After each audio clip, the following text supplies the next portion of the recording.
Indian growth study. कैसे हैं आप लोग? उम्मीद करते हैं बहुत अच्छे होंगे। चलिए आज हम पढ़ते हैं जो है राष्ट्रपति की शक्तियाँ, पावर ऑफ प्रेसिडेंट। इससे पहले हम वाला जो वीडियो गया था उसमें हमने आपको आर्टिकल 61 मतलब जिसमें महाभियोग था उसको हमने आपको बहुत डिटेल में अच्छे से समझा दिया था। उसके बाद हमने आपको बताया था किस तरह से महाभियोग प्रक्रिया कैसे आती है, फिर कैसे महाभियोग प्रक्रिया मतलब शुरुआत कैसे होता है, फिर पारित कैसे होता है, जब पदरिक्त हो जाता है उसके बाद क्या मतलब होता है प्रक्रिया, वो सब आपको बताया था। उसके बाद हमने आपको देखा था आर्टिकल 62 में राष्ट्रपति का पदरिक्त हो जाना, तो वो सारे कंडीशन में आपको समझाए थे। और उससे उसी के जस्ट आगे हमने आपको बताया था राष्ट्रपति की शक्तियों के बारे में, जो आपको हेडिंग बाय हेडिंग आपको हमने कल बता दिया था। तो मतलब जो आपको हेडिंग जो उस दिन बताया था उसी का आज हम डिटेलिंग देखेंगे, ठीक है। तो चलिए अब सीधे पॉइंट पर आते हैं। देखिए देखा जाए तो जैसे हम आपको इससे पहले वाला जो मतलब जो हेडिंग बाय हेडिंग बताए थे उससे आप काम चल जाता। मतलब पहले अगर एग्जाम में आज से 5-7-10 साल पहले तैयारी करते आपको उतने से काम चल जाता, लेकिन अब देख रहे हैं एग्जाम का नेचर जो है दिन पर दिन जो बदलते जा रहा है। क्वेश्चन घुमाने मतलब क्वेश्चन किस तरह घुमा रहा है, क्वेश्चन एकदम क्लिष्ट कर दे रहा है। तो इस तरह से उस सबको समझते हुए, उस सबको ध्यान में रखते हुए जो है हमने आपको बहुत डिटेलिंग यहाँ से मतलब आपको यहाँ से हम करा रहे हैं, ठीक है। तो अगर आप एक बार यहाँ से देख लेते हैं तो यहाँ से क्वेश्चन फिर चाहे जैसे पूछेगा आपका क्वेश्चन बिल्कुल भी गलत नहीं होगा, ठीक है। यहाँ का वनडे का तो हर जगह काम करेगा, प्लस जैसे आर ओ हो गया, पीसीएस हो गया, या मतलब कहीं पर अगर पॉलिटिकल साइंस क्वेश्चन आएगा तो आपको गलत नहीं होगा। तो चलिए ठीक है, अब आते हैं अपने टॉपिक पर। Power of president.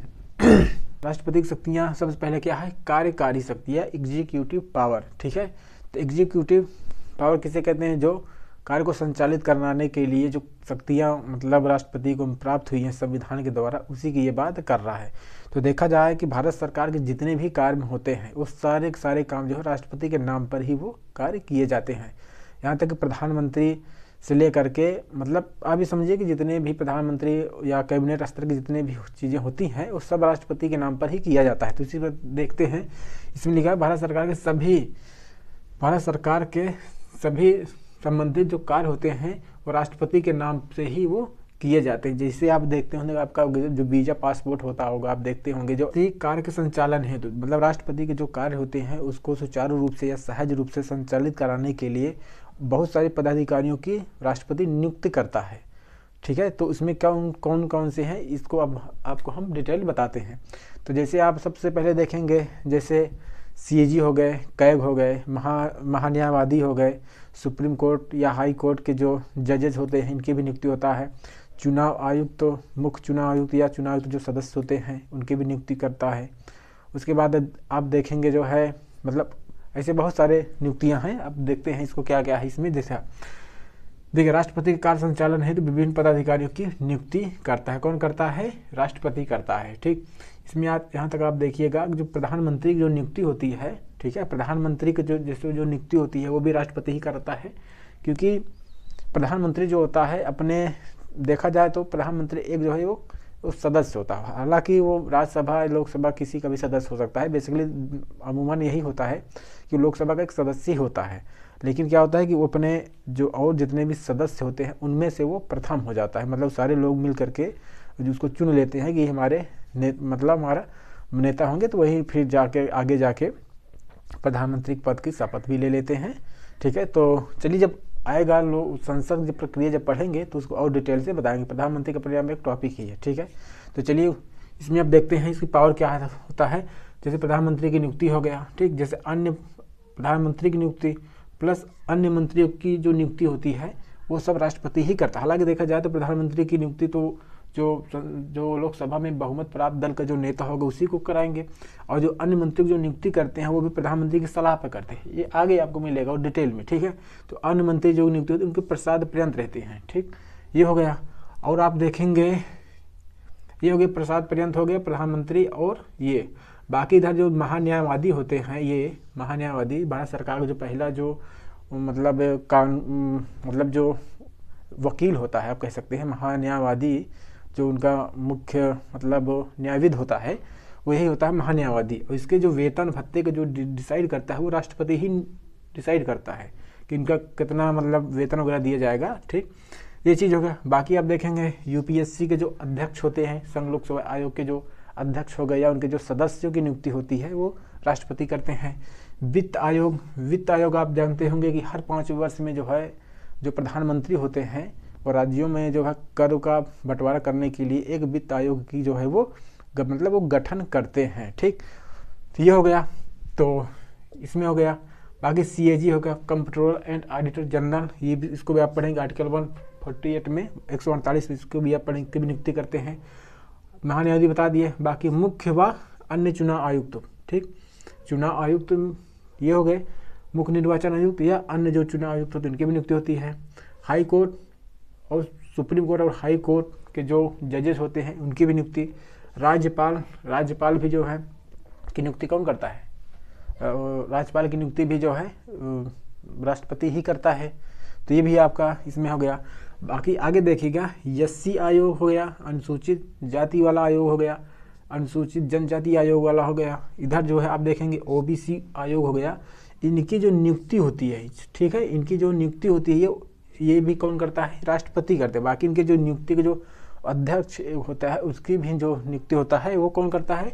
यही राष्ट्रपति ही करता है। ठीक, देखिए आयोग की जो नियुक्ति होती है, जो आयोग को बनाता है, जो नियुक्ति करता है वो राष्ट्रपति ही मतलब वो करता है, उसको उसी के मतलब लास्ट सिग्नेचर से ही मतलब होता है। ठीक, अब देखते हैं अंतर्राज्यीय परिषद की नियुक्ति। देखो अंतर्राज्यीय परिषद जो नियुक्ति है ये भी आप जानिए कि इसकी राष्ट्रपति नियुक्ति करता है, लेकिन इसका जो क्या कहते हैं, इसका जो अध्यक्ष होता है वो प्रधानमंत्री होता है। ठीक है, आप देख लीजिए, क्वेश्चन कई बार पूछा है, अंतर्राज्यीय परिषद के जो अध्यक्ष होते हैं वो कौन होता है?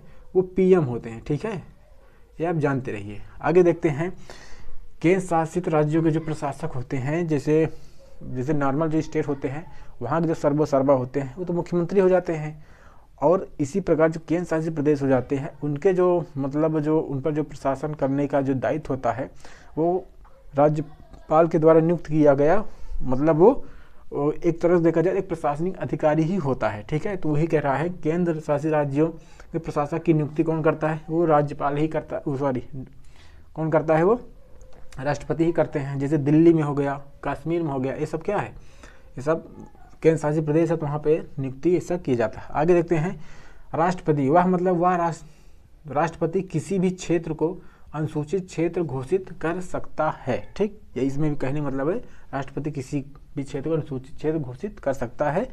ठीक, ये तो आगे हो गई इनकी कार्यकारी शक्ति होगी। अब देखते हैं विधायी शक्ति, लेजिस्लेटिव पावर्स देखते हैं इनका क्या है। देखिए, राष्ट्रपति नियम कानून बनाने से संबंधित शक्तियाँ। ठीक, आपको बताया ना, राष्ट्रपति जितने भी विधेयक होते हैं जब तक राष्ट्रपति उस पर सिग्नेचर नहीं करेगा तब तक वो विधेयक ही रह जाएगा, तब तक वो अधिनियम नहीं बनेगा, तब तक वो नियम कानून नहीं बने, तब तक वो बाध्यकारी नहीं होगा। इसलिए जितने भी नियम कानून होते हैं राष्ट्रपति के फाइनल सिग्नेचर के बाद ही वो चीज़ें मतलब बनती हैं। ठीक है, तो ये हो गया। इसमें देखते हैं और क्या काम होता है, जैसे संसद की बैठक को बुलाना। ठीक है, संसद की देखिए बैठक बुलाना हो गया। और आप देखेंगे कि जब नवनिर्वाचित जो मतलब जो संसद जाती है लोकसभा, उसका जो संबोधन होता है पहली बार वो राष्ट्रपति ही करते हैं। ठीक, ये हो गया। आगे देखते हैं, संसद की बैठक बुलाना और कुछ समय के लिए स्थगित कर देना, ये भी काम करते हैं। और लोकसभा को विघटन कर देना, लोकसभा को विघटित कर देना, ये भी कौन करता है? वो राष्ट्रपति ही करता है। ये हमेशा के लिए हो जाता है। ठीक है, फिर उसके बाद नए चुनाव ही होता है। आगे देखते हैं, संयुक्त अधिवेशन को बुलाना। देखो संयुक्त अधिवेशन को बुलाते जरूर हैं, कौन? राष्ट्रपति बुलाते हैं, लेकिन जो इसकी अध्यक्षता करता है वो कौन करता है? वो अध्यक्ष करता है। कौन? लोकसभा का अध्यक्ष ही करता है। ठीक है, लोकसभा का अध्यक्ष ही यहाँ इसकी अध्यक्षता करता है। ठीक है, ये हो गया।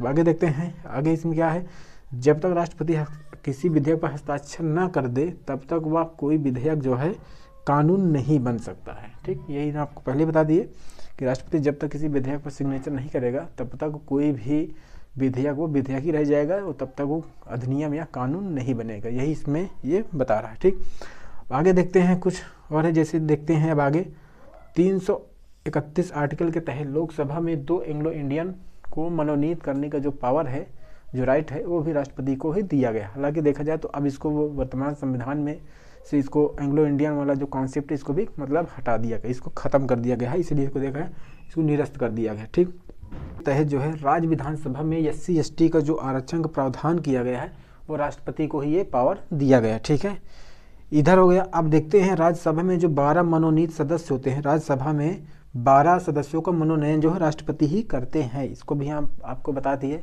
थे कि जो शिक्षा हो गए, कला हो गए, विज्ञान हो गए, साहित्य हो गए, तो ऐसे इसमें जो लोग अपने आप में बहुत मतलब वो विद्वान टाइप में होते हैं या मतलब वो महारत हासिल होते हैं, ऐसे व्यक्ति को जो है राष्ट्रपति जी जो है राज्यसभा के लिए वो डायरेक्ट मनोनीत कर देते हैं। इसके लिए कोई उनको चुनाव वगैरह नहीं लड़ना पड़ता। ठीक, ये चीज़ हो गया।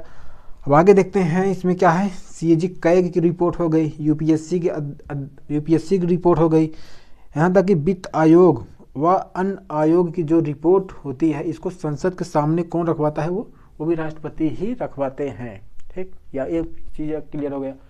अब आप देखेंगे विधायी शक्ति में इतना चीज़ हो गया। अब देखते हैं इसमें क्या है, वित्तीय शक्ति, फाइनेंशियल पावर क्या है। तो इसमें आप देखेंगे, देखिए जो धन विधेयक होता है, धन विधेयक राष्ट्रपति के पूर्व अनुमति से ही जो है वो मतलब लाया जाता है। इसलिए देखते हैं धन विधेयक पर जो है राष्ट्रपति कहते हैं कि उसको दोबारा नहीं लौटा सकता। क्यों नहीं लौटा सकता? क्योंकि ऑलरेडी उस पर जो है पहले से जो है अनुमति लेकर ही धन विधेयक को मतलब संसद में लाया जाता है। ठीक, वही कह रहा है कि धन विधेयक राष्ट्रपति की पूर्व सूचना से ही संसद में प्रस्तुत किया जाता है। ऐसे देखा जाए तो जो बजट होता है, बजट जो प्रस्तुत करने का जो राइट होता है वो संवैधानिक रूप से देखा जाए तो राष्ट्रपति की को ही ये मतलब पावर प्राप्त है, ये अधिकार उन्हीं को होता है। लेकिन ऐसा काम वो खुद नहीं करते, बल्कि अपने जो मतलब ये काम खुद न करके वो वित्त मंत्री से करवाते हैं। ठीक, तो ये चीज़ हो गया।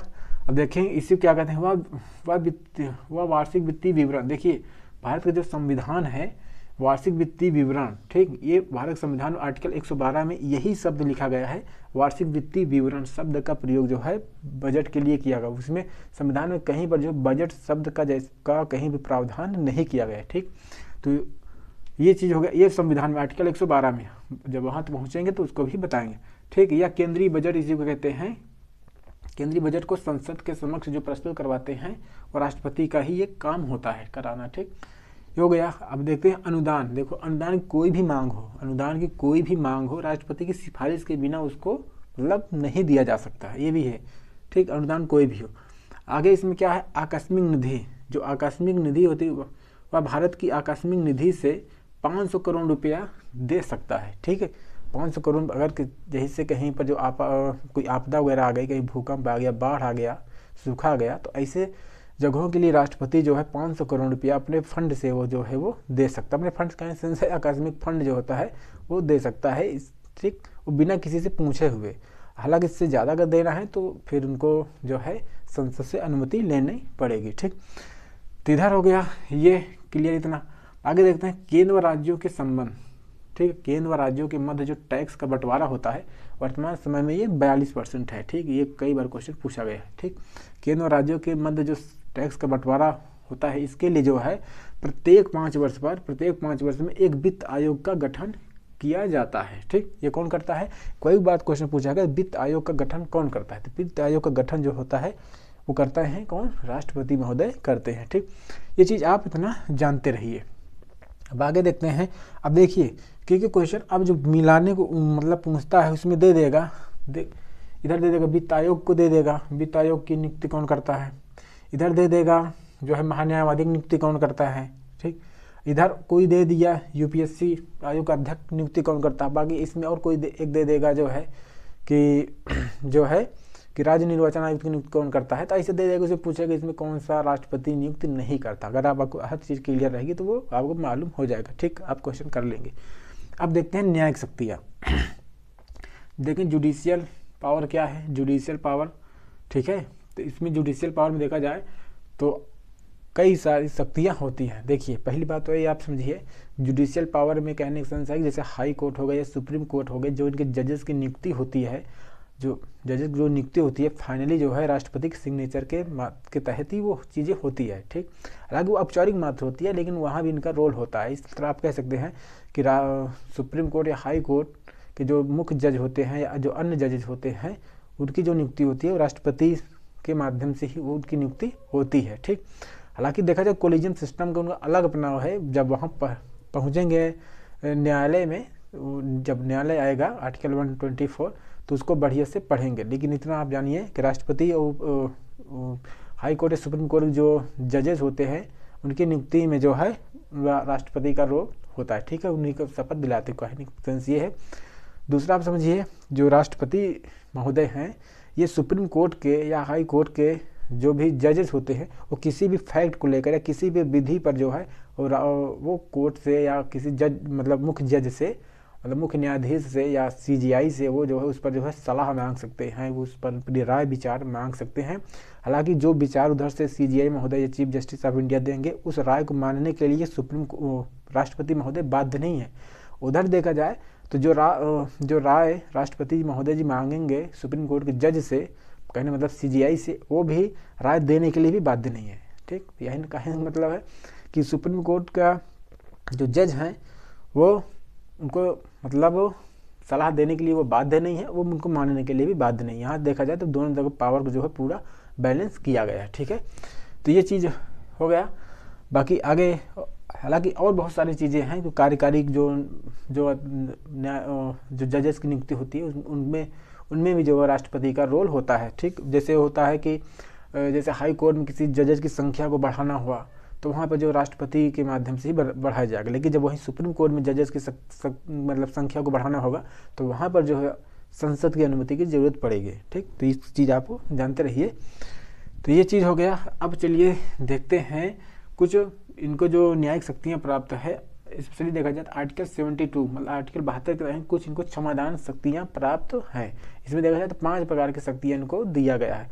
एक होता है जो क्षमा या पैराडान कहते हैं, इसका मतलब होता है ये मतलब जो किसी को अगर न्यायालय के माध्यम से अगर किसी को सज़ा मिल गई है और इसके माध्यम से अगर राष्ट्रपति उसको क्षमा कर देते हैं, ठीक है, उसको क्षमा कर देते हैं तो वो एकदम फिर नवजात शिशु की तरह हो जाएगा। कैसे हो जाएगा? नवजात शिशु की तरह, सारे जो एलिगेशन लगे हैं सब वो खत्म हो जाएंगे। देखा जाए ऊपर देख लीजिए, जैसे 5 प्रकार के न्यायिक शक्तियाँ प्राप्त हैं, मतलब 5 प्रकार की क्षमादान की शक्तियाँ प्राप्त हैं।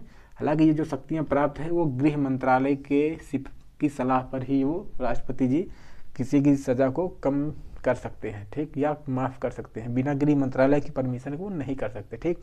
यहाँ पर भी उनको मतलब बांधा गया है, ठीक। पहला क्या है, क्षमा में क्या है, पैराडान में क्या है, इसके माध्यम से अगर किसी को भी अगर जैसे किसी को फांसी की सज़ा हो जाए, आजीवन कारावास की सज़ा हो जाए, कुछ भी हो जाए, अगर इसी के तहत अगर किसी को क्षमादान अगर मिल गया तो समझिए उसको सारे एलिगेशन मतलब सारे जो भी दोष होंगे वो सब समाप्त हो जाएंगे, वो एकदम नवजात शिशु की तरह हो जाएगा, ठीक। जैसे नवजात बच्चा होता है ना, एकदम पाक साफ होता है एकदम, वैसे ये भी हो जाएगा, ठीक। अब दूसरा क्या है, कम्यूट करना। इसमें क्या है, लघुकरण। देखिए नाम में लिखा है लघुकरण, किसी चीज़ को क्या कर दी, लघु कर दी, छोटा कर दीजिए। इसमें कहने मतलब भाई इसमें लघु नहीं होता, इसमें जो आपको जो मतलब इसमें जो सज़ा मिली होती है, सज़ा के नेचर को चेंज किया जाता है, समय को नहीं कम किया जाता है।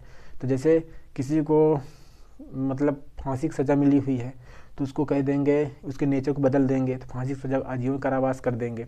किसी को जो है बहुत ज़्यादा कठोर कारावास मिला है तो साधारण कारावास में कर देंगे। तो ऐसे कहने की मतलब है कि इसमें लघु कम्यूट करते हैं, इसमें क्या होता है, प्रकृति को उसके नेचर को बदलते हैं सज़ा को, किंतु इसमें समय को नहीं घटाते। जैसे फांसी की सज़ा को आजीवन कारावास में बदल देना, ठीक। आगे होता है परिहार या इसी को रिमिशन कहते हैं। इसमें क्या होता है, इसमें क्या है, इसमें समय घटाते हैं, नेचर को नहीं घटाते, क्या घटाते हैं, समय घटाते हैं, ठीक है। इसमें क्या है, इसमें समय को घटाते हैं, ठीक है, इसमें टाइम को घटाते हैं लेकिन प्रकृति को नहीं घटाते। अब देखा क्वेश्चन कई बार पूछा गया है कि किस प्रकार की मतलब जो क्षमादान है जिसमें फांसी की सज़ा को नहीं माफ़ किया जा सकता। इसमें कहने मतलब होता है परिहार, तो ये होगा परिहार में फांसी की सज़ा नहीं की, मतलब उसको मैंने कम नहीं किया। इसमें जैसे साधारण का 10 साल कठोर कारावास की सज़ा मिल गया तो उसको जो क्या करेंगे, 5 साल का कठोर कारावास सज़ा दे देंगे, ये हो जाएगा। लेकिन किसी को अगर फांसी की सज़ा मिल गई है तो क्या कहेंगे, फांसी की सज़ा को समय घटा देंगे, क्या कहेंगे 5 मिनट की जगह 2 ही मिनट उसको लटकाया जाए, तो ऐसा तो होगा नहीं, ठीक है। तो इसमें जो फांसी की सज़ा पर ये नहीं लगता, ठीक।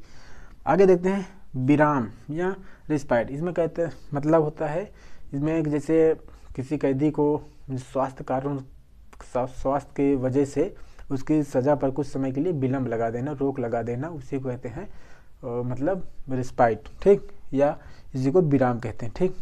स्वास्थ्य कारणों से राष्ट्रपति जब सजा पर उसके रोक लगा देते हैं, तो इसी को कहते हैं विराम या प्राविलंबन। प्राविलंबन में क्या होता है, इसमें जो होता है ये फांसी की सजा जो जिनको मिल गया होता है उनके लिए ये चीज़ें मतलब राष्ट्रपति जी लगा देते हैं कि ताकि जो मर्सी वाला जो अपील है ये जा करके जो है ये मतलब राष्ट्रपति के मतलब यो कर सके।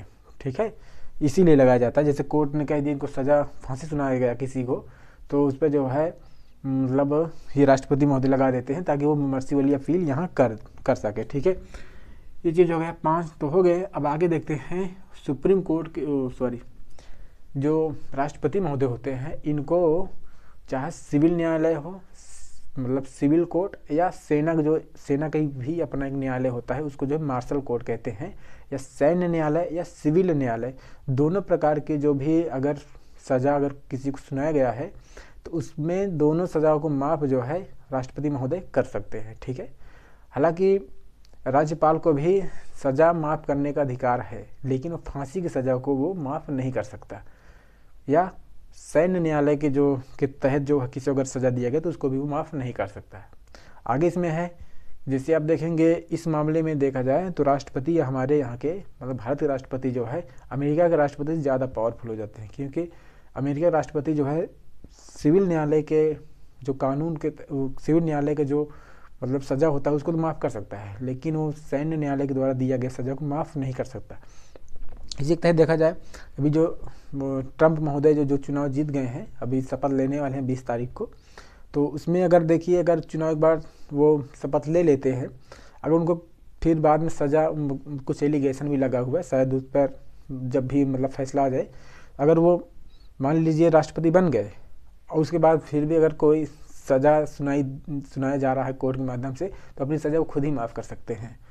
तो देखिए, लेकिन ये क्या है, कंडीशन ये है कि उनको जो है सज़ा राष्ट्रपति पद की शपथ ले लें, तब जो है उनकी वो सज़ा हो तब वो ऐसा कर सकते हैं। ठीक है, अब आगे देखते हैं इसमें। हाँ, इसमें वही लिखा है राष्ट्रपति सिविल कोर्ट और सेना के कोर्ट का जो कोर्ट मार्शल होता है दोनों की सज़ा को क्या हो माफ़ कर सकता है, लेकिन यूएसए का जो होता है अमेरिका का जो राष्ट्रपति होता है केवल सिविल कोर्ट का होता है फैसला, सिर्फ उसी को जो है वो माफ़ कर सकता है।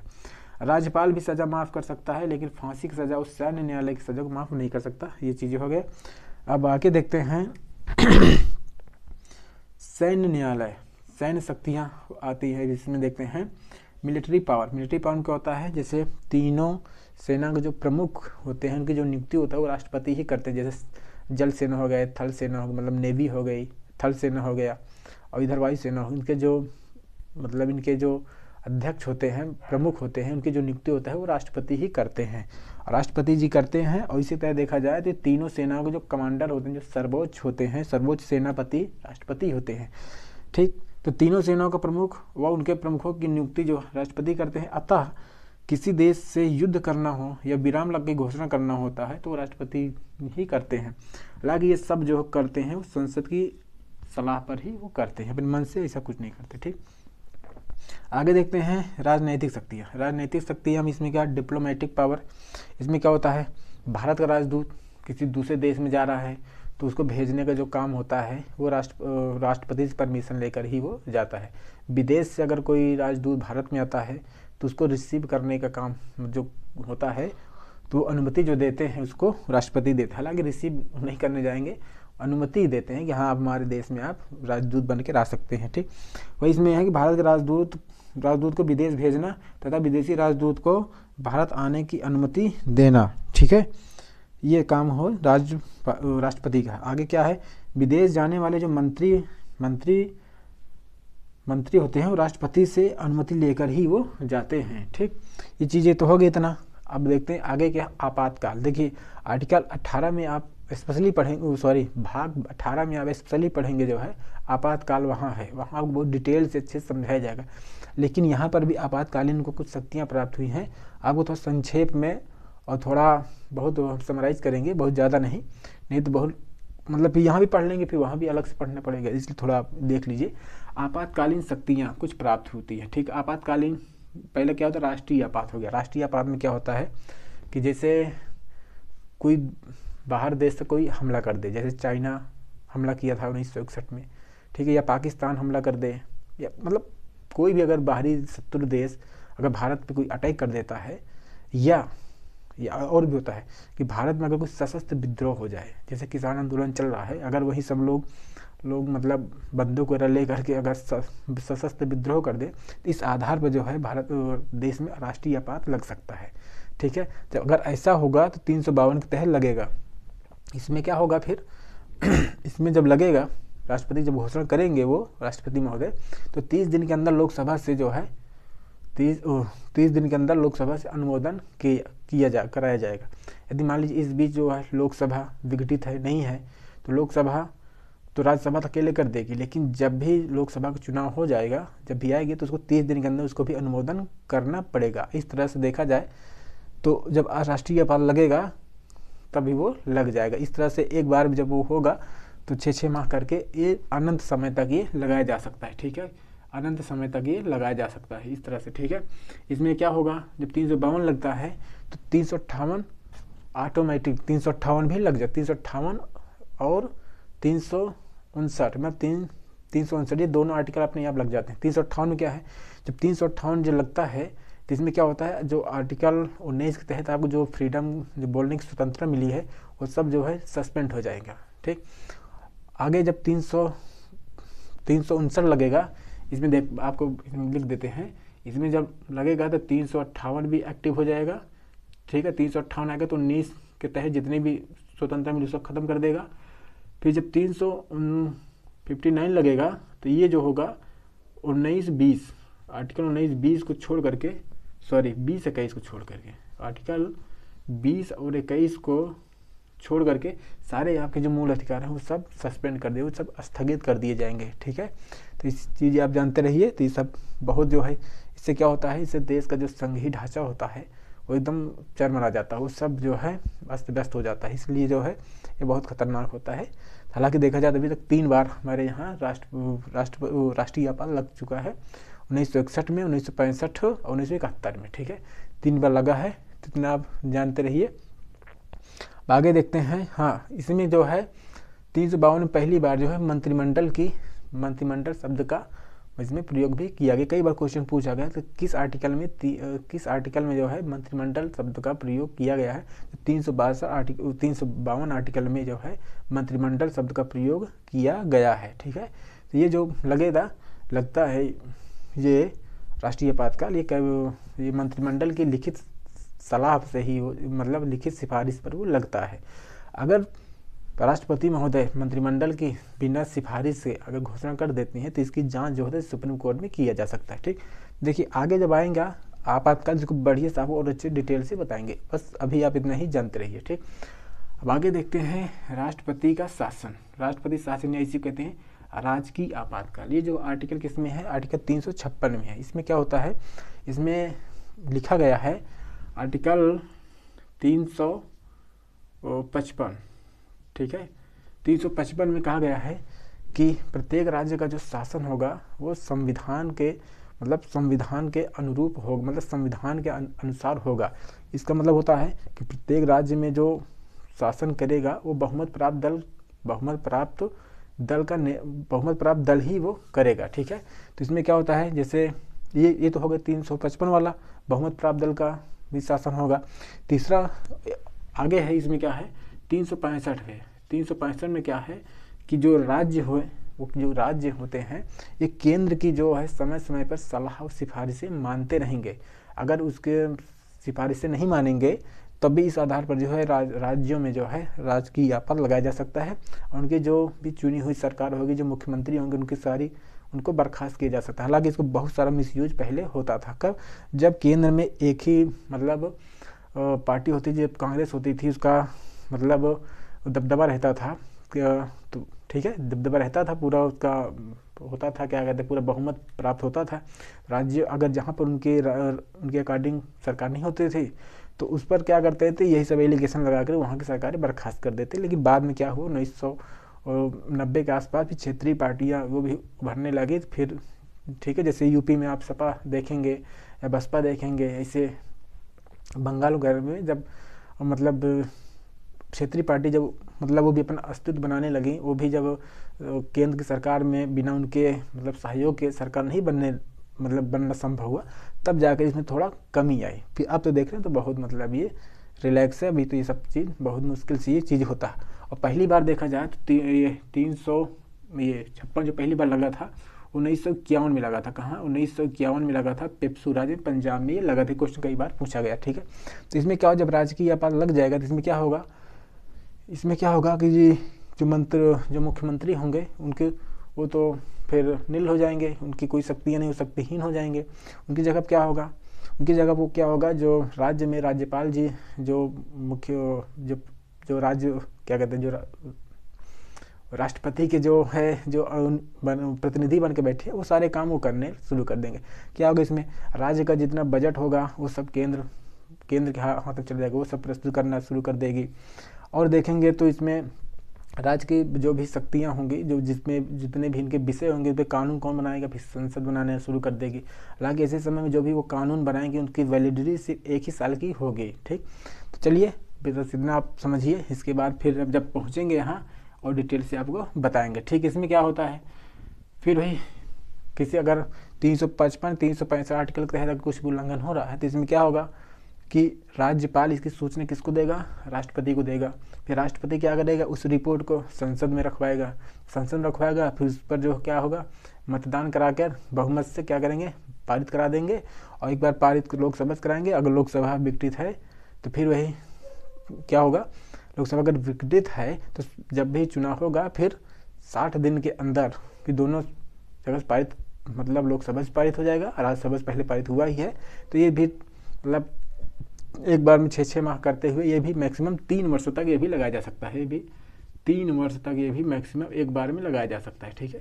ये चीज़ आप जानिए। आगे देखते हैं क्या है वित्तीय आपात। देखिए ये दोनों आपात जो हैं, ये दोनों आपात ये जो है कहाँ से है, ये जर्मनी से लिए गए। कहाँ से है, ये जर्मनी से है, ठीक है। बाकी ये जो आपात है ये यूएसए के संविधान से ये लिया गया। इसमें क्या होता है, जब देश में बहुत ज़्यादा आर्थिक संकट आ जाए, जब वित्तीय साख जो है डगमगाने लगे, गिरने लगे। हालांकि ऐसा एक बार 1991 में ऐसा कुछ देखने को मिला था। उन्हें सिर्फ 15 दिन का जो है आयात करने का जो पैसा जो है हमारे देश के पास बचा हुआ था। लेकिन उस समय जो इतना सूझबूझ से काम किए, उस समय माननीय, अब तो वो रहे नहीं, माननीय डॉक्टर मनमोहन सिंह जी, हालांकि उस समय वो वित्त मंत्री थे और उन्होंने जो है ऐसा रणनीति अपनाया कि हालांकि वित्तीय आपात लगने से वो बचा लिए देश को, ठीक। तो इसमें क्या होता है, जब वित्तीय संकट पड़ जाता है तो इस समय फिर वित्तीय आपात लगा दिया जाता है 360 के तहत। इसमें फिर वही होगा, फिर लेकिन इसको क्या होता है, इसको कैबिनेट की मौखिक सलाह से ही जो है इसको लगाया जा सकता है। फिर वही होगा कि 60 दिन के अंदर दोनों सदन से पारित करा लेंगे। तो फिर ये भी एक बार में जब ये लग जाता है तो ये लगा ही रहता है। इसको बार बार जो है इसको आगे एक्सटेंड करने की जरूरत नहीं पड़ती है संसद के माध्यम से, ठीक। तो ये चीज़ हो गया। हालांकि अभी तक ये कभी वित्तीय आपात अभी देश में नहीं लागू हुआ है। और तो ये राजकीय आपात बहुत बार लगा है, लेकिन एक ही बार पूछता है पहली बार कब लगा है और नहीं पूछता, ठीक। आगे देखते हैं इसमें क्या होता है, प्रभाव क्या। इसमें प्रभाव ये पड़ेगा कि इसमें जो केंद्र सरकार होगी और राज्यों के बजट में कटौती करना शुरू कर देगी। फिर इसमें क्या करेगी, फिर जो टैक्स बढ़ाना शुरू कर देगी। इसमें क्या होता है, राज्यपाल की जो सैलरी होती, जो राष्ट्रपति की जो सैलरी होती है, उनको सैलरी छोड़ के बाकी सारे जो होते हैं कर्मचारी, अधिकारी, कर्मचारी, सबकी जो सैलरी को में कटौती की जाती है, ठीक। चलिए ये तो हो गया वित्तीय आपात हो गया। अब देखते हैं जो कुछ विवेकाधिकार शक्तियां भी प्राप्त होती है। इसमें क्या होता है, लोकसभा। तो लोकसभा में देखा जाए, जैसे वर्तमान समय में देखा जाए, जब लोकसभा कभी त्रिशंकु हो जाए, त्रिशंकु कहने से सेंस होता है जब किसी भी दल को बहुमत प्राप्त ना हो, इतना अपना उसको 273, जैसे सरकार बनाने के लिए प्रधानमंत्री किसी भी पार्टी को हो सकता है कब, जब उसके पास 273 सांसद हों। वर्तमान समय में देखा जाए जैसे बीजेपी है, इसके भी पास जो है सिर्फ 240 ही सांसद हैं, ठीक है। लेकिन क्या है, गठबंधन करके जो है अपना भी ये भी मतलब बहुमत वाला आंकड़ा प्राप्त कर लिए हैं। तो इसके मतलब होता है जब लोकसभा कभी त्रिशंकु हो जाती है तो ऐसे समय में क्या होता है, मतलब वही जब किसी भी दल को बहुमत प्राप्त नहीं होता तो उसी को त्रिशंकु कहा जाता है। तो ऐसे स्थिति में क्या होता है, ठीक है, ऐसी स्थिति में क्या होता है कि राष्ट्रपति जो होता है अपनी मन से, अपनी इच्छा से जिसको चाहे उसको प्रधानमंत्री बना देता है। और उसको ये कहा जाता है आप 30 दिन के अंदर, 30 दिन के अंदर जो है आप, इसमें क्या होता है, ठीक है, 30 दिन के अंदर किसी भी को भी प्रधानमंत्री बना दिया जाएगा। और उसे कहा जाएगा 30 दिन के अंदर जो है आप जो है बहुमत सिद्ध करिए। और बहुमत अगर सिद्ध कर देते हैं तो वो प्रधानमंत्री वो बने जाते हैं। ठीक, अगर वो 30 दिन के अंदर वो सिद्ध नहीं कर पाए कि हमारे पास बहुमत है, मतलब नहीं है, तो क्या होगा, फिर से क्या हो, चुनाव होना शुरू हो जाएगा। ठीक है, ये चीज़ हो गया। अब देखते हैं राष्ट्रपति की शक्तियाँ क्या है। Veto power, veto power article देखा जाए तो 111 में है। ठीक, इसमें देखते हैं अब क्या है, अत्यंतकारी, निलंबन और जेबी, 3 वीटो है। एक तो है एब्सोल्यूट वीटो है, दूसरा सस्पेंसिव वीटो और तीसरा पॉकेट वीटो। इसमें क्या है, अत्यंतकारी वीटो इसमें होता है, इसमें प्रॉपर जो है लोकसभा और राज्यसभा दोनों सदन से जो है आप कोई विधेयक पारित करा कर लेकर आइए और राष्ट्रपति जो है उस विधेयक को खारिज कर दे, सीधे खत्म कर दें। तो ऐसे वीटो को क्या कहा जाता है, उसको कहा जाता है निलंबनकारी वीटो या एब्सोल्यूट वीटो। ठीक है, वर्तमान समय में इसको क्या हुआ, वर्तमान समय में इसको खत्म कर दिया, ये वर्तमान समय में नहीं है। ठीक है, ये चीज़ आप जानते रहिए, यूएसए अभी ये अमेरिका में ये है। ठीक, आगे देखें निलंबनकारी वीटो। निलंबनकारी वीटो इसमें क्या होता है कि लोकसभा और राज्यसभा दोनों जगह से विधेयक पारित हो जाए और राष्ट्रपति के पास जाए और राष्ट्रपति क्या करें, उस पर जो है सस्पेंड कर दें। सस्पेंड करने मतलब है उसको जो एक बार दोबारा विचार करने के लिए उसको वापस कर दें। ठीक है, तो अगर इसे दोबारा वापस कर देते हैं तो ऐसे विधेयक को जो है वीटो मतलब निलंबनकारी वीटो कहते हैं। हालांकि दोबारा जब संसद जो है उसी विधेयक को चाहे तो उस पर कोई संशोधन करे अथवा कोई संशोधन ना करे, अब दोबारा फिर से अगर राष्ट्रपति के पास जो वो विधेयक चला जाता है तो राष्ट्रपति उस पर दोबारा साइन करने के लिए बाध्यकारी हो जाता है। ठीक है, हालांकि पहले ऐसा, ठीक है, लेकिन इसमें क्या है, धन विधेयक के बारे में तो ये तो नहीं आएगा, धन विधेयक पहले बता दिए थे, राष्ट्रपति की पूर्व अनुमति से वो चीज़ आती है। हालांकि इस पर धन विधेयक को दे देते हैं, लेकिन क्या होता है, संविधान संशोधन पर पहले ये विधेयक था, लेकिन क्या है कि इसको जो है 24वां संविधान संशोधन 1971 में इसको हटा दिया गया कि अगर संविधान संशोधन से रिलेटेड ऐसा विधेयक आता है राष्ट्रपति के पास तो वो क्या करेंगे, उन पर भी उनको अनुमति देने के लिए वो बाध्यकारी बना दिया गया। ठीक है, ये चीज़ आप सोचेंगे जब इसको बाध्यकारी है भाई, दोबारा पहली बार भेजे, सस्पेंड करके दोबारा भेज दिए, फिर भेजे, फिर उनको करना पड़ेगा। इसलिए कि अगर जल्दबाजी में कोई, अगर संसद जो है कोई विधेयक कोई कानून बना रही है तो उसको ऐसा जल्दबाजी में करने से रोकने के लिए ये प्रावधान किया गया। ठीक है, ये चीज़ हो गया। अब आगे देखते हैं क्या है, ये जेबी वीटो या जेबी मतलब जेब समझिए, जेब मतलब जो जेब होता है वही समझिए जेबी वीटो या पॉकेट वीटो। इसमें क्या होता है, लोकसभा राज्यसभा बाकायदे जो है इससे बढ़िया से क्या करें, दोनों सदनों से बढ़िया उसको पारित कर लें कोई विधेयक, और जब उस राष्ट्रपति के पास भेजा जाए और राष्ट्रपति क्या करें, उस पर न तो अनुमति दें और ना ही उसको जो है पुनर्विचार के लिए भेजें। तो ऐसे में जब नहीं भेजेंगे तो ऐसी परिस्थिति में क्या होगा, ऐसी परिस्थिति में ये होगा, ठीक है, कि ये जो है पॉकेट में ये उनके राष्ट्रपति के पड़ा रहेगा, उसके लिए वो संसद कुछ भी नहीं कर सकती। ठीक है, क्योंकि भारत के संविधान में कहीं पर भी नहीं लिखा है कि राष्ट्रपति जो है किसी विधेयक पर कितने दिन के अंदर जो है उस पर अनुमति देगा या नहीं देगा। ठीक, जबकि अमेरिका के संविधान में साफ साफ लिखा गया है कि ऐसा कोई विधेयक होता है कि 10 दिन के अंदर जो है उस पर जो राष्ट्रपति को उस पर या तो अनुमति देना पड़ेगा, अनुमति दें या ना दें कुछ भी करें, लेकिन उसको 10 दिन के अंदर उनको करना पड़ेगा। ठीक है, इस तरह का जो विधेयक था, डाक संशोधन विधेयक था, कौन था, डाक संशोधन विधेयक। ठीक है, डाक संशोधन विधेयक था कब, 1986 में। ठीक है, ये अभी तक जो है ये पॉकेट वीटो में ही मतलब ये पड़ा हुआ है। ये क्या है, ज्ञानी जैल सिंह उस समय राष्ट्रपति थे, ऐसा ही विधेयक आया था, तो ऐसा ही मतलब ये चीज़ हो चुकी है। ठीक, अब ये चीज़ हो गया। अब देखते हैं आगे कुछ विशेषाधिकार शक्तियाँ होती हैं, प्रिविलेज पावर कुछ होता है। जैसे आप देखेंगे राष्ट्रपति पर कोई फौजदारी वाला मुकदमा, जैसे कहीं मर्डर कर दिया, कहीं कुछ मतलब हो गया, मतलब मारपीट हो गई राष्ट्रपति जी, तो उन पर कोई फौजदारी मुकदमा उनके ऊपर नहीं चलाया जा सकता। ठीक है, इसे लिखा भी है कि राष्ट्रपति पर कोई फौजदारी मुकदमा बिल्कुल नहीं चलाया जा सकता। ठीक है, अगर उन पर मुकदमा चलाना भी है दीवानी वाला मुकदमा चलाया जा सकता है, लेकिन जो है चला कर आप करेंगे क्या भी? अगर आप कुछ कर भी दिए तो ये बताइए आर्टिकल 72 काहे लिए है? ये क्या करेगा? इसके माध्यम से अपनी सज़ा माफ़ कर लेंगे, तो इसलिए कोई मतलब ही नहीं है। तो इसलिए देखिए, पद पर रहते दीवानी मुकदमा चलाया जा सकता है, लेकिन फौजदारी मुकदमा नहीं चलाया जा सकता। ठीक, आगे देखते हैं क्या है इसमें। आर्टिकल 14 का उल्लंघन है। अब भाई राष्ट्रपति हैं, देश के पहले नागरिक हैं, तो उनको कुछ न कुछ तो प्रिविलेज दिया जाएगा। आगे देखते हैं क्या है। राष्ट्रपति जितने भी केंद्रीय विश्वविद्यालय होते हैं उसके क्या होते हैं? वो चांसलर होते हैं। ठीक है, उसका विश्वविद्यालय क्या होते हैं? महाकुलाधिपति या चांसलर होते हैं।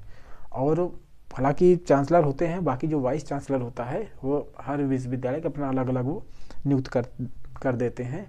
ठीक है, इस तरह देखा जाए तो राष्ट्रपति का जो पावर है पूरी तरीके से आपको अच्छे से समझा दिए, बढ़िया से। ठीक है, तो हालांकि और बहुत सारे पावर हैं, लेकिन जैसे आप देखेंगे वो क्या कहते हैं, ऑर्डिनेंस जारी करना आर्टिकल 123 के तहत। तो अगर सब कुछ यहीं अगर पढ़ लिया जाएगा तो फिर आगे आर्टिकल में क्या पढ़ा जाएगा? जैसे